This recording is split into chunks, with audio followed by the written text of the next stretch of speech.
Welcome to Bajirao Reddy institute. Today analysis के आज के अंक में हम 27 फरवरी 2024 के प्रमुख समाचारों को देखते हैं।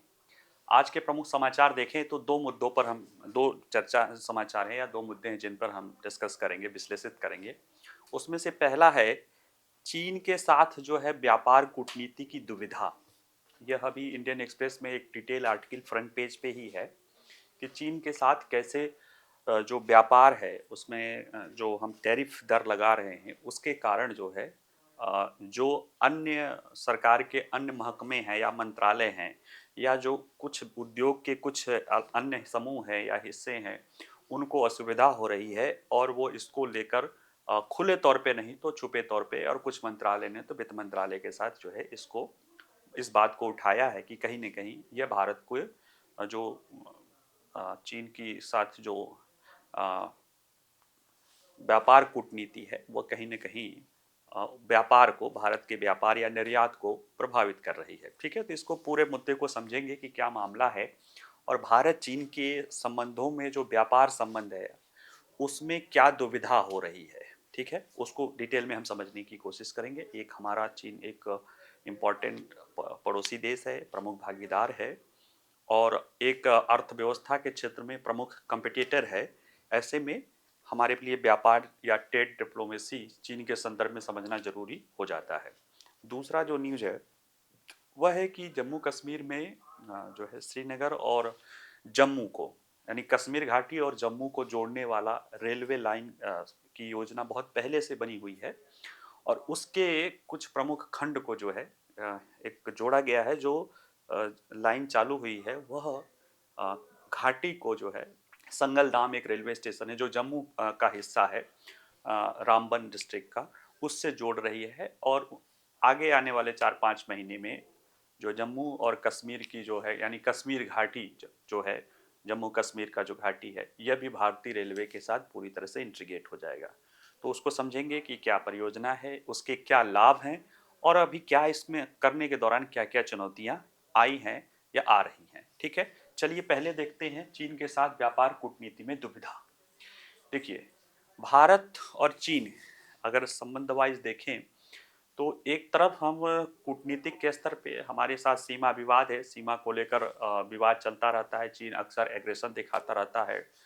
डोकलाम में जो है भूटान बॉर्डर पर डोकलाम हो या गलवान हो 2020 का, ये चीज़ें चलती रहती है। दूसरी अगर भारत चीन के आर्थिक संबंधों के दृष्टि या व्यापार के संबंधों में देखे तो चीन जो है भारत का प्रमुख व्यापारिक भागीदार है। हालांकि वो जो हमारा चीन के साथ व्यापार होता है वह चीन की तरफ हैवली झुका हुआ है, यानी कि चीन का आयात बहुत बड़ा होता है और हमारे यहाँ निर्यात बहुत कम होता है। ऐसे में बहुत बड़ा व्यापार घाटा है जिसको लेकर कहीं न कहीं चिंता उत्पन्न होती है। लेकिन उस आयात का जो एक जो भारत चीन के संबंधों का, यानी देखा जाए तो भारत चीन के व्यापार चीन को नॉर्मली देखा जाए तो चीन को ज़्यादा प्रॉफिट पहुंचाता है, भारत को उतना नहीं पहुंचाता क्योंकि हमारा निर्यात बहुत कम है, आयात बहुत ज़्यादा है। लेकिन अगर उस आयात के में अंदर घुस के देखें तो हम पाते हैं कि चीन से जो वस्तुएं हम मंगा रहे हैं वो वस्तुएं या तो इंटरमीडिएट गुड हैं, यानी कि उनका इस्तेमाल जो है भारत में निर्माण के लिए होता है और आगे फिर वो जो है निर्यात और इस तरह की चीज़ों के लिए कर दी जाती है,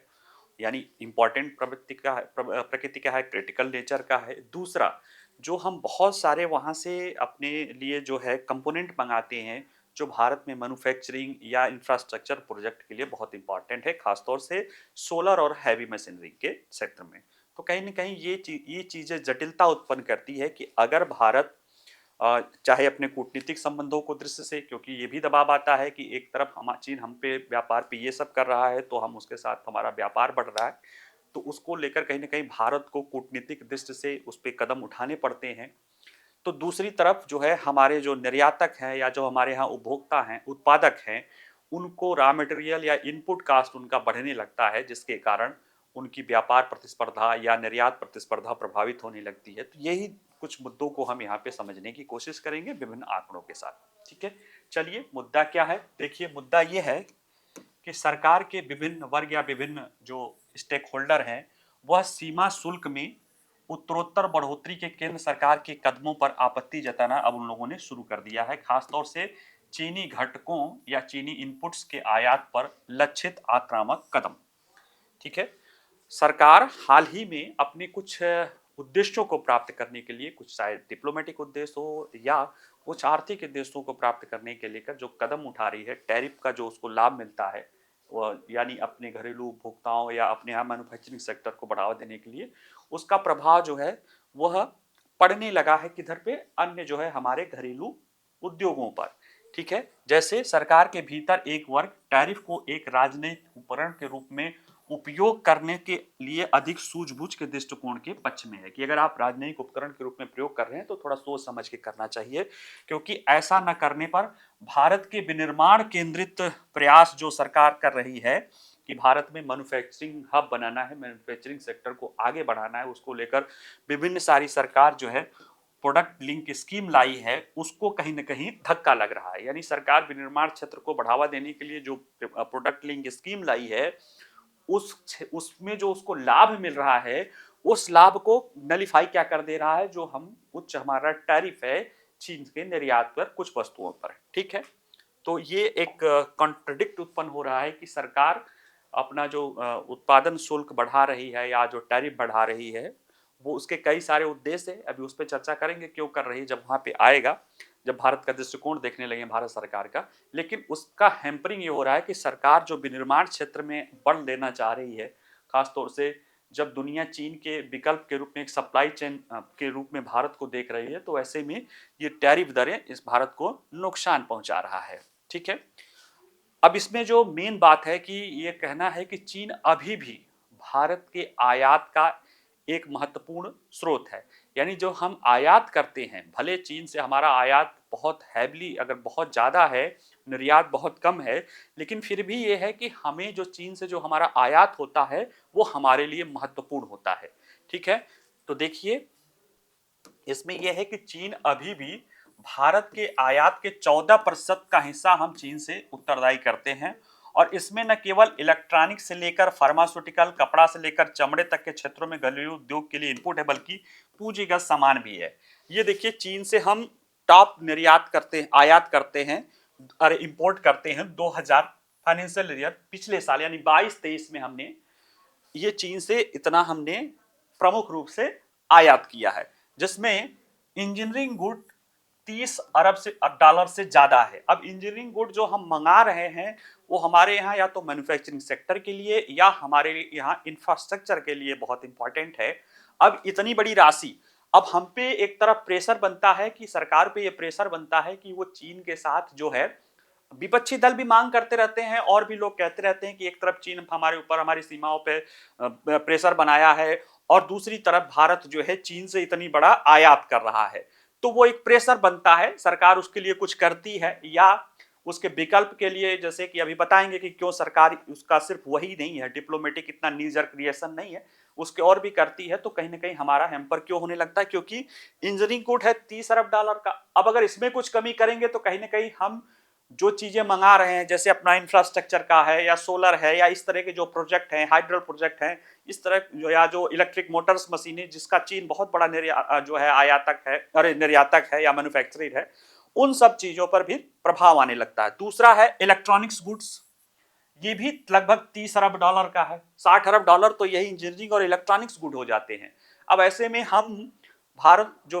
फोन के जो है विनिर्माण का जो है कह सकते हैं दूसरा देश बन रहा है, उसके लिए जो इनपुट कास्ट है, जो सेमीकंडक्टर चिप है या बहुत सारा एलईडी और एलसीडी जो है पैनल्स है, ये सारी चीजें हम चीन से निर्यात करते हैं और यहाँ पे जो है क्या होता है, वहां पे असेंबलिंग होके फिर हम आगे निर्यात करते हैं वैल्यू एडिशन करके। अब अगर हम इस पे कमी करने की कोशिश करेंगे तो हमारा इलेक्ट्रॉनिक्स गुड्स जो है कहीं ना कहीं हमारा जो इलेक्ट्रॉनिक्स उद्योग है उसको दिक्कत होने लगेगी। केमिकल एंड रिलेटेड जो है प्रोडक्ट है वो 20 अरब डॉलर के पास है।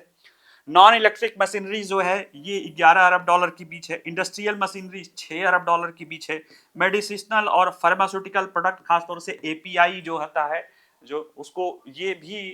कितना है 3.4। तो कहीं ना कहीं ये चीजें जो हमारी जो चीजें हम चीन से आयात कर रहे हैं वो एक तो हमारे आयात का बहुत बड़ा हिस्सा है 14% है। दूसरे वह हमें जो है क्या कर रहा है, हम जो चीजें मंगा रहे हैं वो हमारे लिए इनपुट के रूप में या अर्थव्यवस्था में अगर हम उपभोग भी कर रहे हैं तो बहुत महत्वपूर्ण चीजें हैं। अब जैसे आप बाहर से कोई चीज खरीद रहे हो, तो अगर आप अपने यहाँ अपने जरूरत की चीजें उत्पादन कर रहे हो एक घर में, लेकिन बाहर की अगर कोई चीजें खरीद रहे हो तो उसके लिए पैसा खर्च होता होगा। तो अगर कोई व्यक्ति कहे कि नहीं हम नहीं खरीदेंगे, लेकिन हमें समझना होगा कि हम वो कौन सी चीज खरीद रहे हैं, कहीं उस चीज से हम कोई नया सामान बना के तो फिर से नहीं बेच रहे हैं, या हमारे बहुत महत्वपूर्ण जरूरत के लिए तो वो चीजें नहीं आ रही है। ऐसी समस्या, क्योंकि चीन से ज्यादातर यही चीजें हैं कि ज्यादातर चीजें इंटरमीडिएट गुड हैं जिनको हम पुनः बना के आगे भेजते हैं, यानी जो कुछ उत्पादन करते हैं उसके इंटरमीडिएट टर्म के रूप में होती है। दूसरा, हम जो अपने यहाँ जो महत्वपूर्ण खासतौर से सोलर एनर्जी या इलेक्ट्रिक मोटर्स या इस तरह की चीज़ों में जो बैटरीज ईवीज की तरह कर रहे हैं, उसके इनपुट के रूप में हम उसका उपयोग करते हैं। तो ऐसे में हम जब इस पे रोक लगाते हैं तो वो सारी चीज़ें समस्या होने लगती है। दूसरा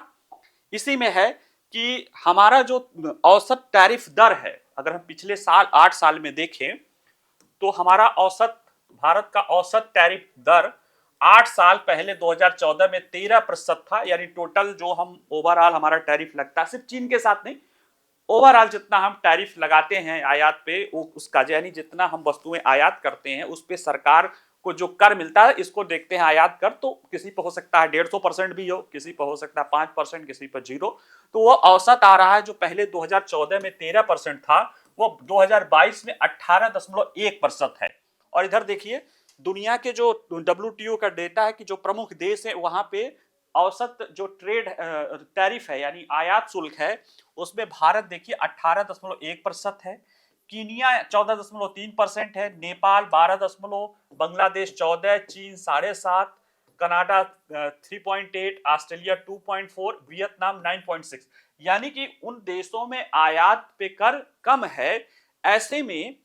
जब हम इसको देखते हैं तो आप ये हम जो देखा जाता है ये कन्वर्ट कैसे होता है कि जब ये कनाडा या इस तरह के देशों, वियतनाम या थाईलैंड, इंडोनेशिया आदि देशों में ये कम होता है,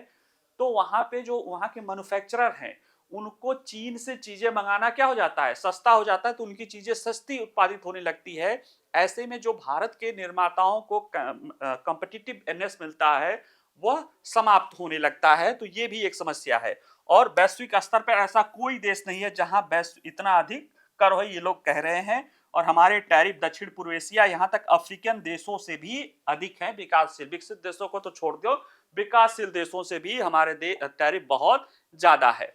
और दूसरा है कि अगर जैसे हम आयात के लिए दूसरा जो हम अगर टैरिफ लगाते भी हैं, जैसे अगर कुछ लोग कहते हैं कि अगर गलवान में चीन इस तरह कह रहा है तो हम उसके साथ व्यापार को इस तरह से करें, तो वो टैरिफ चीन को बहुत, इनका तर्क है कि वो टैरिफ चीन को कम नुकसान पहुंचा रहा है, भारत को ज्यादा पहुंचा रहा है। जैसे कि अगर देखा जाए कि भारत चीन से 14% आयात करता है, उसमें से ज्यादातर इंटरमीडिएट गुड, अंतर मध्यवर्ती सामान रहते हैं, या क्या रहता है आपका कैपिटल गुड्स रहते हैं। जो चीन के, अगर जो चीन दुनिया को पूरा निर्यात करता है उसमें जो भारत का निर्यात है वो केवल 3% है, लेकिन जो दुनिया में पूरा भारत आयात करता है वो चीन का आयात उसका 14% हो जाता है। ऐसे में अगर हम आयात को महंगा करते हैं, सिंपल सी चीज है, तो भारत को ज्यादा नुकसान पहुंचाता है, चीन का तो 3% है, उसको कोई बहुत ज्यादा प्रभाव नहीं पड़ता है, ये तर्क दिया जाता है। ठीक है। और साथ ही साथ इससे क्या होता है कि इससे निर्भरता भारत के आपूर्ति श्रृंखला में व्यवधान के प्रति जो है क्या कर दिया है, संवेदनशील बना दिया है। तो आगे जो बात करते हैं कि भारत के कुछ उद्योग समूह, ये समस्या आ रही है, तो जो कुछ उद्योग समूह हैं जो ये चीजें भारत करता है, जो उसको संरक्षणवाद या प्रोटेक्शनिज्म बोलते हैं। प्रोटेक्शनिज्म एक अवधारणा है जो कि एलपीजी की नीतियों के पहले थी, देश अपनाते थे अपने अपने जो है उद्योग धंधों को, घरेलू उद्योग धंधों को बचाने रखने के लिए। वह आयात की दरें इतना ज्यादा रख देते थे कि हमारा, जैसे क्या होता है, अब समझिए कोई पेन ही है, जैसे या इसी पेन को देख लें, ये चीजें चीन में बड़े पैमाने पर बने, वहां पे रॉ मटेरियल सस्ता हो या वहां पे लेबर सस्ता हो और भी सारी सुविधाएं हो, तो वहां पे हो सकता है 10 रुपए में बन जाए। और भारत में इसी पेन का अगर इंफ्रास्ट्रक्चर नहीं है, नई इंडस्ट्री है, टेक्नोलॉजी नहीं है, ज़्यादातर हमारे यहाँ रॉ मटेरियल महंगा है, इसके कारण ये हो सकता है कि 11 या 12 रुपए में बने।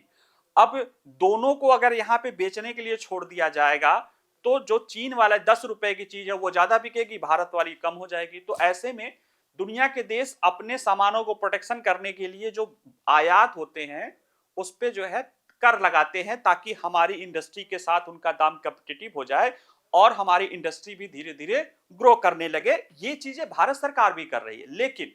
इसको इसको जो है कहीं ना कहीं जब एलपीजी की नीतियां आई तो इसको नुकसान माना जाने लगा कि सामान दुनिया में जहां पे जो चीज सबसे सस्ती दर पे बने वहां बननी चाहिए और वस्तुओं और सामान का फ्री होना चाहिए। हालांकि फ्री किसी पूरी तरह से फ्री कहीं भी नहीं होता है, लेकिन फिर भी यह अवधारणा है कि कम से कम कर की दर, आयात की कम दर हो, ताकि जो है व्यापार मुक्त रूप से हो सके। और इसमें फिर मोस्ट फेवर्ड नेशन की बात आती है कि कोई भी देश अपने सबसे जो विश्वसनीय देश है या जो सबसे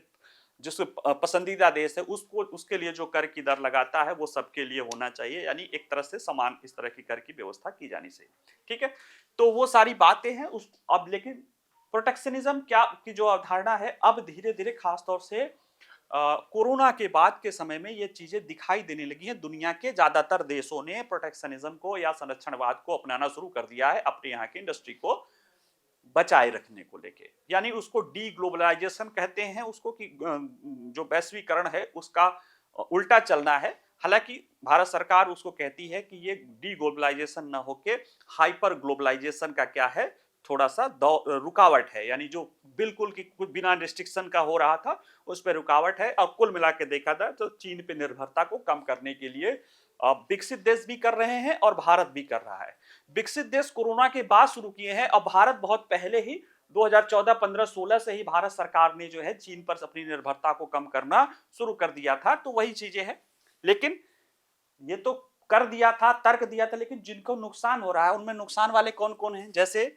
एप्पल फोन कंपनी है और अन्य मोबाइल फोन निर्माताओं हैं, उनकी लॉबी समूह है, वो कहता है कि भारत के उच्च टैरिफ दर चीन से परे आपूर्ति श्रृंखला के जोखिम से मुक्त करने के पहल को हतोत्साहित कर रहे हैं। इन लोगों का कहना है कि जैसे जो पश्चिमी देश हैं उसमें भारत भी शामिल है, ये चीन से अलग जो है सप्लाई चेन को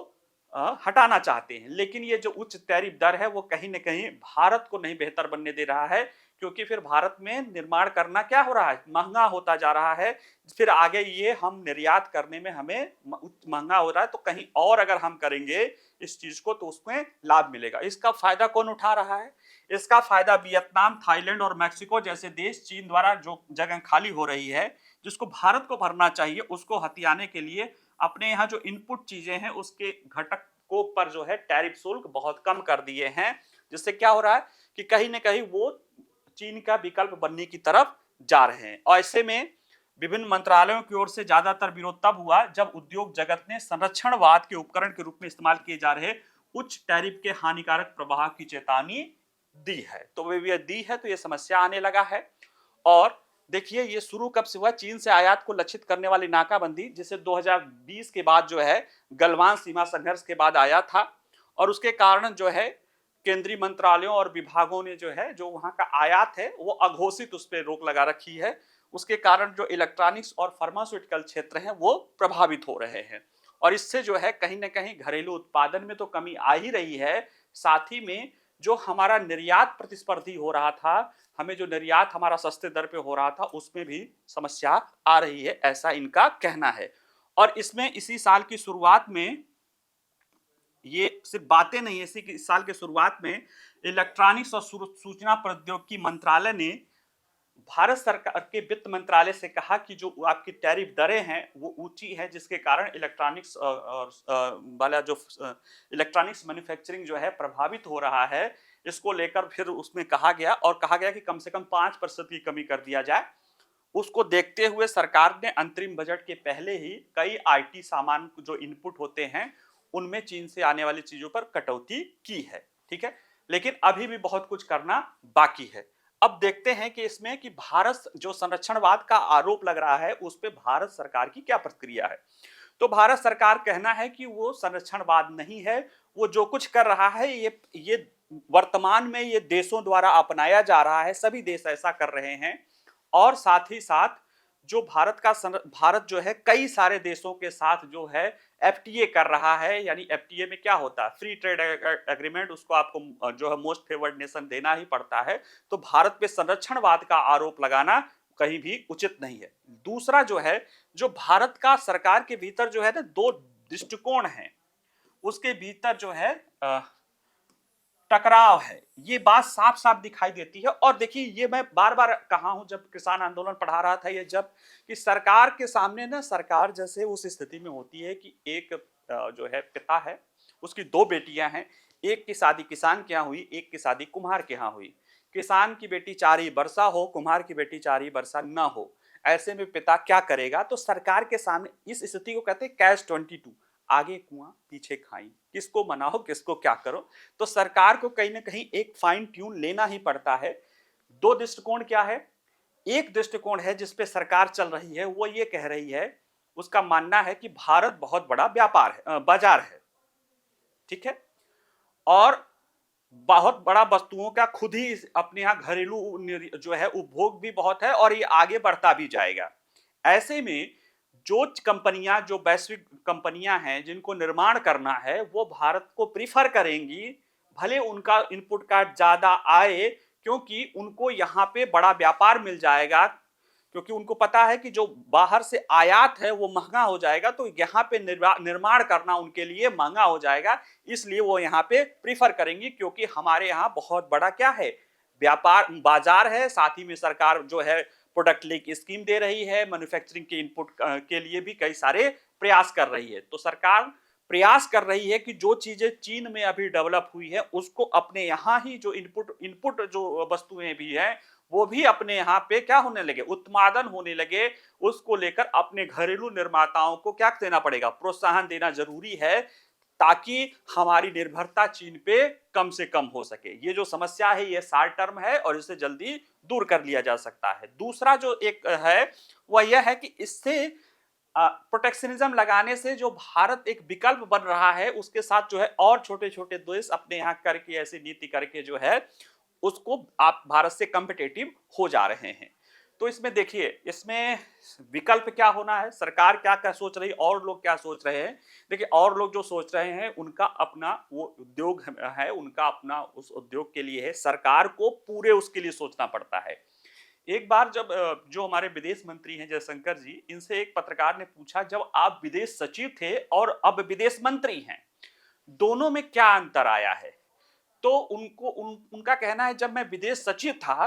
तो किसी देश को गेहूं निर्यात करना था, तो मेरा फोकस रहता था कि उसको निर्यात कर दिया जाए ताकि हमारे उस देश के कूटनीतिक संबंध बेहतर हो सके।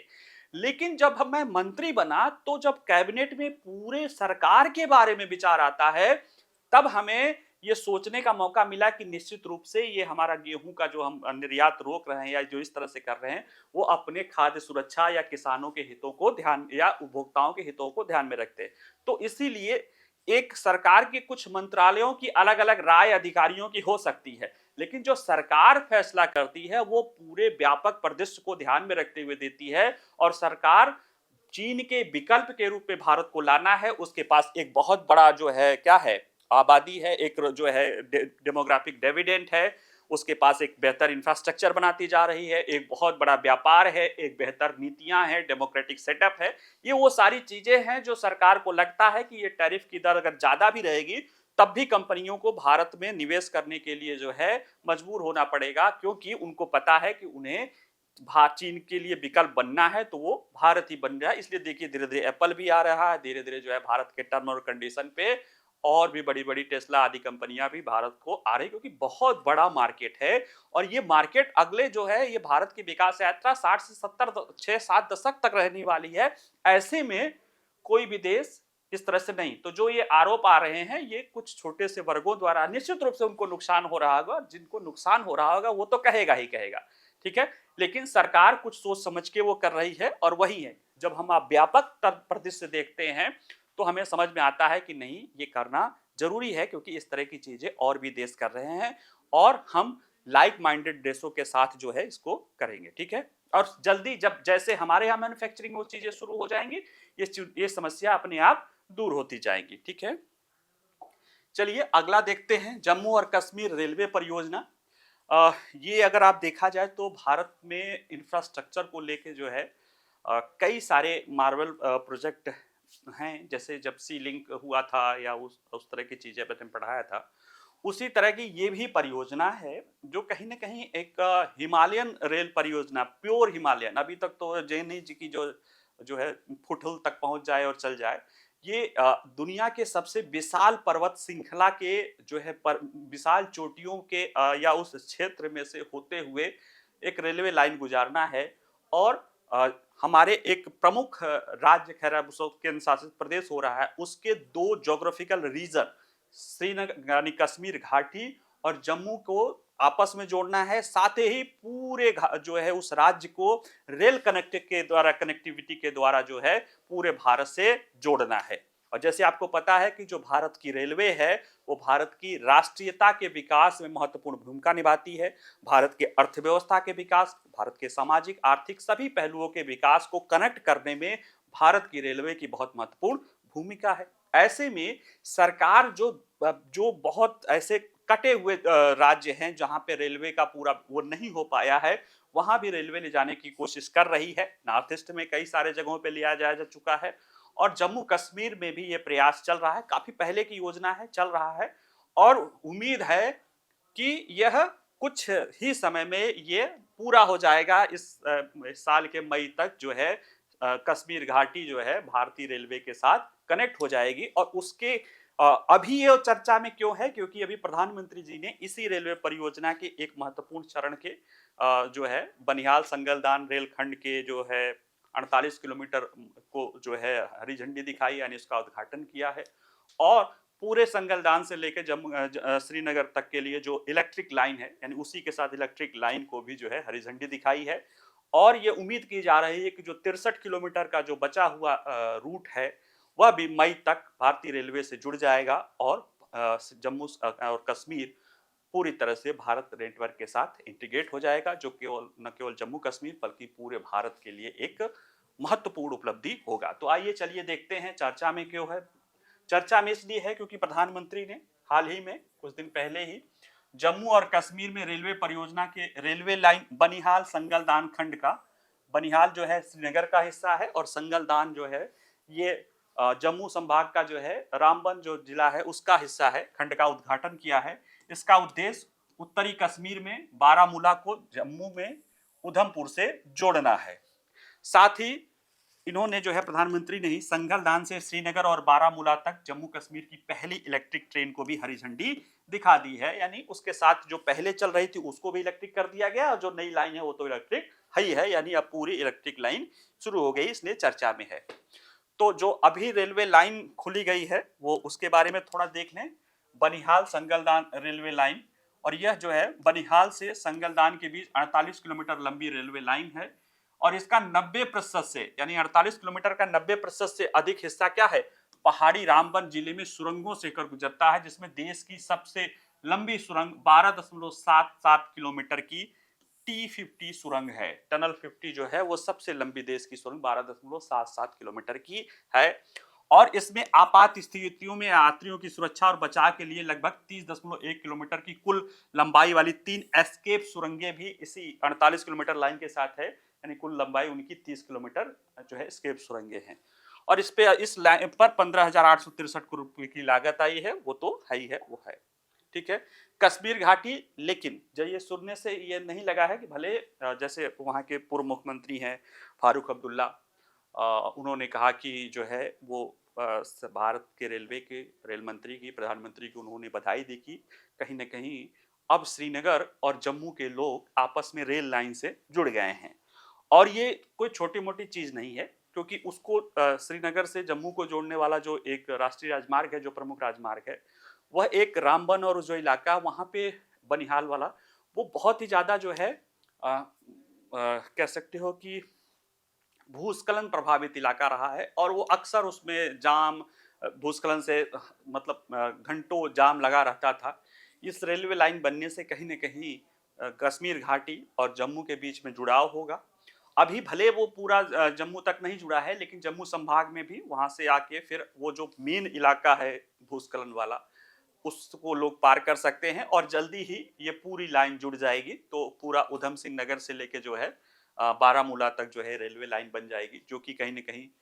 272 किलोमीटर की योजना है। तो देखिए, कश्मीर घाटी की खंडित एक जो रेलवे लाइन को देश भर में भारतीय रेलवे नेटवर्क से जोड़ने अभी कुछ समय लगेगा। कुल 272 किलोमीटर की उधमपुर श्रीनगर बारामूला रेलवे लाइन है और अब तक इसमें जो है 48 किलोमीटर के बाद ये 209 किलोमीटर जो है ये चालू हो गई है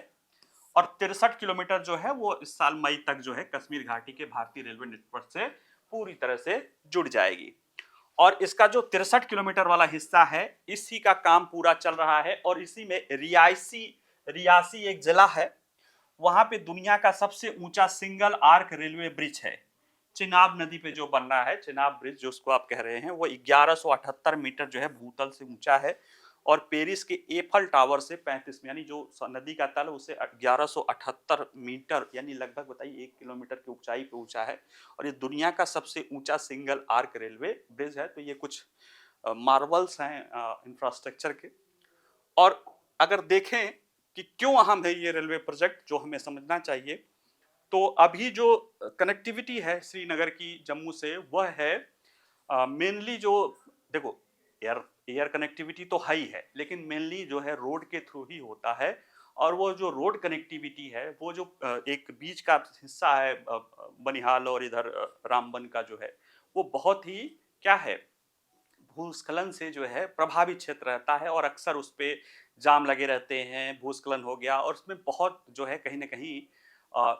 श्रीनगर घाटी को जो है मेन जम्मू से और भारत से जोड़ने वाली जो कहने के जोड़ने और कनेक्ट करने में दिक्कत आती है। उससे जो है ये जो प्रोजेक्ट पूरा हो जाएगा, अगर पूरा हो जाए तो जम्मू और कश्मीर के बीच यात्रा करने का एक सुरक्षित और तीव्र रास्ता मिल जाएगा। और भले वो राष्ट्रीय राजमार्ग रामबन और बनिहाल के बीच में हो, और यह प्रोजेक्ट श्रीनगर और जम्मू के बीच की यात्रा के समय को सड़क मार्ग के वर्तमान में लगने वाले 5 से 6 घंटे से घटाकर 3 से 3.5 घंटे के बीच कर देगी। हालांकि ये 5 से 6 घंटे कहा जाता है, लेकिन लगता बहुत ज़्यादा है। और ये है कि आप एक दिन में जाके वापस, यानी श्रीनगर से किसी को जम्मू जाना हो या जम्मू से श्रीनगर जाना हो, तो एक दिन में से जाके वापस आना नामुमकिन ही है, ठीक है। लेकिन अगर ये रेलवे लाइन चालू हो जा रही है और इस पे अगर रेलवे मंत्री का कहना है कि जब वंदे भारत चलने लगेगी तो बड़े आराम से जम्मू के लोग श्रीनगर जाके वापस आ जाएंगे और श्रीनगर के लोग जम्मू जाके वापस आ सकते हैं दिन ही दिन में। और ये कहीं ना कहीं दोनों रीजन को जोड़ने, कनेक्टिविटी को बढ़ाने में फायदा मिलेगा। साथ ही ये रेल मार्ग जो है जम्मू संभाग के दूर दराज के इलाकों को भी पर्यटकों के लिए इस प्रकार अधिक आर्थिक खोल देगा और आर्थिक गतिविधियों के लिए खोलता है, क्योंकि जो रेलवे लाइन जहां जहां से गुजरी है उसके आसपास भी बहुत ढेर सारे जो है पर्यटन स्थल हैं, जो अब तक वहां तक लोग नहीं पहुंच पा रहे थे क्योंकि वहां पे कनेक्टिविटी नहीं थी। हालांकि अब इस रेलवे लाइन से कनेक्टिविटी बन सकती है, क्योंकि इस रेलवे लाइन को बनाने के लिए ही 2000 करोड़ रुपए की अलग से जो है कई सारे सड़कें पुलें बनाई गई हैं कि जहां पे हैवी मशीनरी सामान आदि पहुंचाई जा सके। तो वो फिर बाद में क्या करेंगी, उस पूरे एरिया के कनेक्टिविटी, लोकल कनेक्टिविटी और पर्यटन को बढ़ावा देंगी। साथ ही यह ट्रेन कम से कम समय में और कम लागत पर देश के अन्य हिस्सों से सेब, सूखे मेवे, पश्मीना शाल, हस्तशिल्प आदि जैसे सामानों के परेशानी मुक्त परिवहन की सुविधा प्रदान करके कश्मीर के लोगों को लाभान्वित करेगी। अभी तक जो है कश्मीर में परिवहन के दो साधन, या तो रोड से आए तो बहुत समय लगता था, या वह कैसे आए जो है वायु परिवहन से आता था तो वो महंगा पड़ता था। ऐसे में अगर रेलवे हो जाएगी, जैसे रेलवे के बारे में कहा जाता है ना कि ये कनेक्ट जो है भारी सामान को ले जाने का बड़े जो है भारी सामानों को भी ले जाने का तीव्र और क्या कहते हैं स्थायी समाधान होता है, ठीक है। तो ऐसे में उसका लाभ श्रीनगर कश्मीर घाटी के भी लोगों को मिलने लगेगा और देश के अन्य हिस्सों से घाटी तक दैनिक उपयोग की वस्तुओं की ढुलाई की लागत भी काफी कम होने लगेगी, जिससे जो है कहीं ना कहीं घाटी के लोगों को सामान जो भारत के अन्य हिस्सों में जो सामान हो रहा है वह भी सस्ते कीमत पर आसानी से मिलने लगेगा। तो कहीं ना कहीं जम्मू कश्मीर को एक कह सकते हो कि आर्थिक एकीकरण में रेलवे बहुत महत्वपूर्ण योगदान करेगी, जो कि भारत के अन्य हिस्सों को करती है। इसलिए यह प्रोजेक्ट महत्वपूर्ण है। इस रेल परियोजना से जुड़ी चुनौतियों के बारे में देख लें तो समझ ही लीजिए कि जो भारत का जो हिमालय पर्वत है वो दुनिया का सबसे युवा बलित पर्वत है। और युवा पर्वत है तो उसमें वो कच्चा पहाड़ भी ज़्यादातर होते हैं, वो भूस्खलन और इस तरह की चीज़ों के लिए प्रोन होते हैं। उसमें बहुत स्टीप चोटियाँ होती हैं, लगभग 70-70 डिग्री स्टीप चोटियाँ यहाँ पे हैं। और ये पूरा जो क्षेत्र है जहाँ से ये गुजर रही है वो भूगर्भिक रूप से अस्थिर शिवालिक पहाड़ियां और पीर पंजाल पर्वत भूकंपीय रूप से सबसे सक्रिय जोन 4 और 5 में स्थित है, इसलिए ये चुनौतियां तो हो ही रही हैं। साथ ही में ये कठिन पर्वतीय इलाका सर्दियों में भारी बर्फबारी और सुरंग और पुलों के निर्माण के गंभीर चुनौतियां जो है इसमें पेश करती है। लेकिन देखा गया है कि तो कहाँ तक जहां चाह वहां राह, इसको मानना पड़ेगा कि भारतीय रेलवे और कंस्ट्रक्शन वालों का कि यहाँ पे भारी मशीनरी निर्माण सामग्री और श्रमिकों को निर्माण ले जाने के लिए ही 2000 करोड़ रुपए की लागत से 205 किलोमीटर से अधिक मोटर युक्त रोड बनाया गया है। और इसमें से 320 से ज्यादा पुल हैं, सुरंग है। और इसमें जो रोड बनाई गई है जो पहाड़ी चोटियों पर, उसमें 70 डिग्री तक स्टीप वाली पहाड़ियों पर ये सारी चीजें की गई है, जो कहीं ना कहीं मैं फिर बता रहा हूँ, ये मैं क्यों पढ़ा रहा हूँ, क्योंकि ये भारत के इंफ्रास्ट्रक्चर का एक कहते मार्वल है, एक बहुत ही जो है बेहतरीन नमूना है। मई में जब ये पूरा हो जाएगा, उम्मीद की जा रही है कि मई तक ये पूरा हो जाएगा, तो निश्चित रूप से हमारा जो है कश्मीर घाटी वो भी जो है उत्तरी कश्मीर का जो इलाका है वहाँ से लेके जम्मू उधम सिंह नगर और अंत पूरे भारत के रेलवे से जुड़ जाएगा। ये जम्मू कश्मीर के आर्थिक विकास को बढ़ावा देगा, उसमें पर्यटन आदि को बढ़ावा देगा, वहाँ के जो कृषि आदि है उनको बढ़ावा देगा। साथ ही साथ यह भारत के साथ सामाजिक और राजनीतिक एकीकरण को भी बढ़ावा देगा। ठीक है, आज के लिए इतना ही, बाकी मिलते हैं कल। नमस्कार।